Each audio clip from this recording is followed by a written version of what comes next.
Mini কিচেনে আজকে বানাবো লেস চিকেন ফ্রাই। তার জন্য আমি দেখো এখানে চিকেন নিয়েছি। লেসটাকে ভালো করে আমি গুঁড়ো করে নিলাম। গুঁড়ো করে নেওয়ার পর একটা প্লেটের মধ্যে লেসগুলোকে নিয়ে নিলাম। এবার কিন্তু আমরা চিকেনটাকে ম্যারিনেট করব।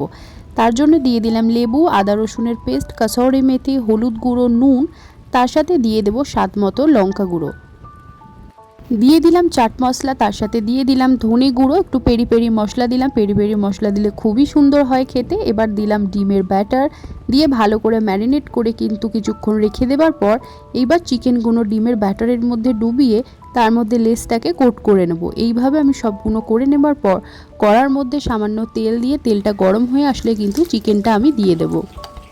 এইভাবে প্রত্যেকটা চিকেন কিন্তু তেলের মধ্যে ফ্রাই করে নিলেই তৈরি হয়ে যাবে লেস চিকেন ফ্রাই।